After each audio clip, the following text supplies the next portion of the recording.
In this video, we're gonna load some 223 match ammo and test it with our awesome 223 Trainer rifle. Gavin Gear here from UltimateReloader.com. This 223 Trainer rifle is absolutely awesome. In fact, it's an Ultimate Reloader team favorite.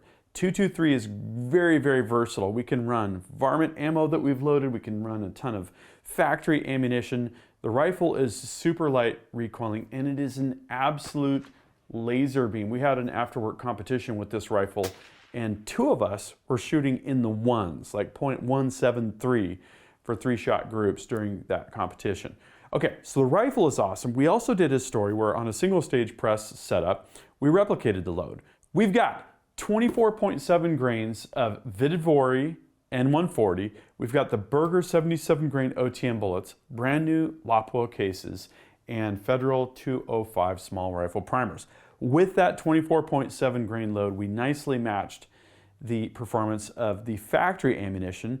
This factory ammunition has shot the absolute best of any factory ammo we've tried in the 223 Trainer. Totally killer combo. So you're going to want to check out the story where we did the load workup and we replicated the load and we demonstrated the performance. In this video, we're going to take the Dillon RL1100 and we're going to load this ammunition in bulk, shoot it in the 223 Trainer, and see how it does. So I'm going to finish loading components on the press. We'll get to some loading ammo. Okay, the machine is now ready. We've got primers loaded. We've got Vihtavuori N140 loaded. I still need to put a piece of blue tape here and label that. Always an important detail.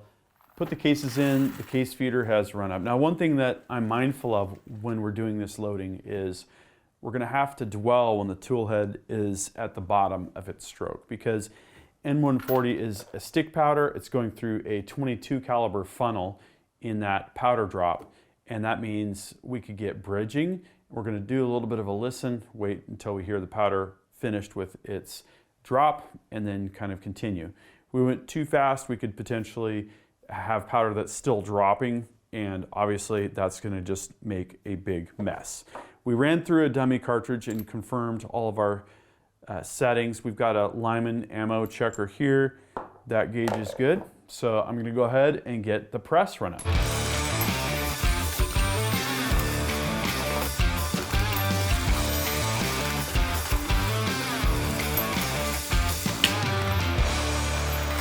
Okay, 2.254. That is exactly the same cartridge overall length that we had with the Berger factory ammunition. Now I'm noticing one thing here.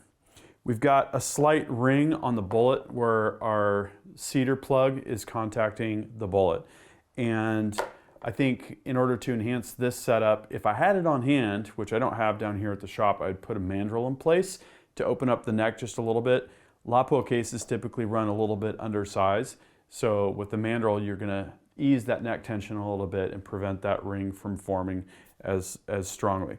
I don't think this is gonna be a problem. But obviously when we shoot the rifle, that will tell. So let me go over real quick the setup with the press here. So we started with a 300 blackout setup and swapped out a few things. So we've got the 223 shell plate, we've got the 223 case feed adapter, we've got the small rifle case feed plate in the case feeder. We're using the standard powder measure with the large charge bar. We almost got up to the right charge weight with the pistol bar, which we were using for 300 blackout, which makes sense for subsonic because those powder charges are tiny, but we could only get up to about 20.5 grains. And so when we put the large rifle powder charge bar in, easily able to get up to that 24.7 that we're out here. Okay, so in terms of station utilization, we've got case insertion in station number 1. Station number 2, we've got blank right now. I've got the 223 sizer right here, and if we were gonna run previously fired cases, we would definitely want to use that. Okay, station number 3, we've got a hold down die. That's just for consistent seating of the dies on the shell plate. Station number 4, we've got priming. Station number 5, we've got powder charge. Station number 6, we've got powder check. Station number 7, we've got bullet seating, and then station number 8, we could put a crimping die in, which we don't need for this particular application. So there it is, our Precision 223 setup on the R1100. It's time to load some 223 match ammo, full progressive. Each time I'm gonna take the bullet here at the bullet seating station. I'm gonna do that dwell I talked about here at the bottom, not quite that long, but I'm just not in a hurry when I'm loading this type of ammo. It's really nice to not have to look at my powder charge because we've got the Dillon powder check and it will buzz if we're high or low, which is great. So that's about all there is to it. This is just gonna be rinse and repeat.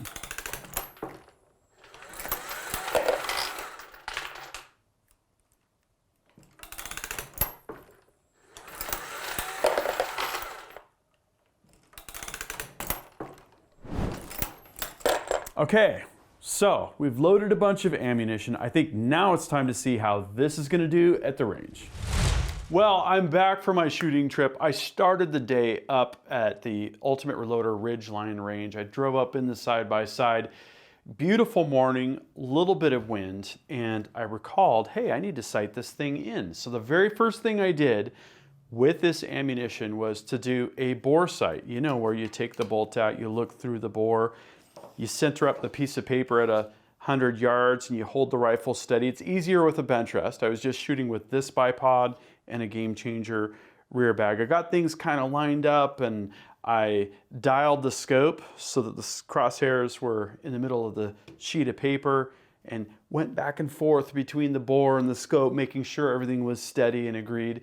And I took my first 3 shots. I want to show you these 3 shots on camera because I captured it with our Longshot LR3 camera system. Totally cool stuff.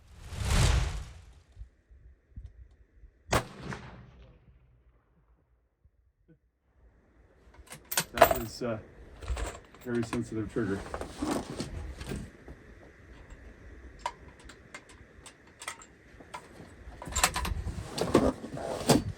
I like it.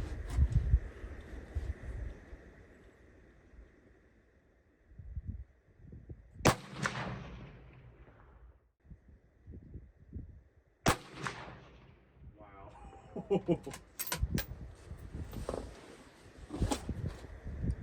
can see it right there. That's amazing. Okay, so the results are in. Wow, this ammo is absolutely amazing, even when it comes off a high volume loader like the RL1100. This shows what you can do when you've got a load that works really well, when you've got a bullet that really agrees with the bore in your rifle. That's right, the first 3 shots went into 0.162 inches, a ragged hole. And that's cool when you've got a 22 caliber bullet. The whole ragged hole thing is a little bit harder to do. We've shot many groups of this exact size with this rifle. This thing is an absolute laser beam. I'm gonna be building a couple more of these. They're gonna be available, rifles.ultimatereloader.com. If you're gonna have one rifle in your life, it's hard to do better than this. It's so much fun, it's so versatile. And I was really proud of my bore sight job. Look at that, it's only about 1.5 inches off from my point of aim, which was the center of the sheet. Now you might have also noticed there was no magazine in the rifle. That's because I forgot to bring a magazine up with me. So I had the magazine from the 6 ARC rifle.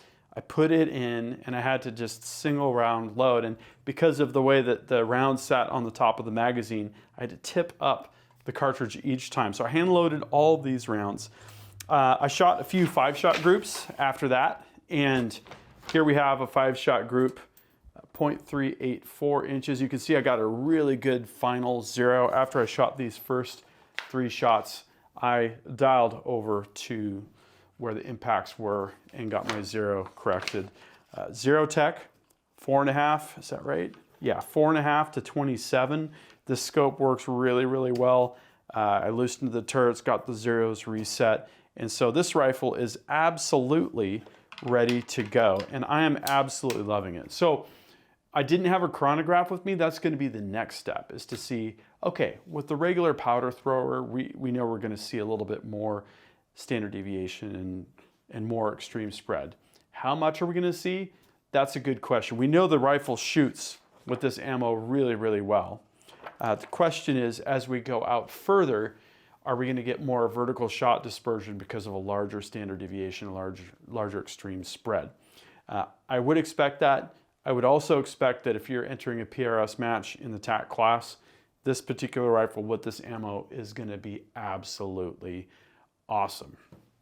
So this was a fun experiment. It's fun to do the high volume loading and to get results like this. My question for you is, what do you think of this RL 1100 match ammo loading setup? What do you think of the Ultimate Reloader Rifles 223 trainer?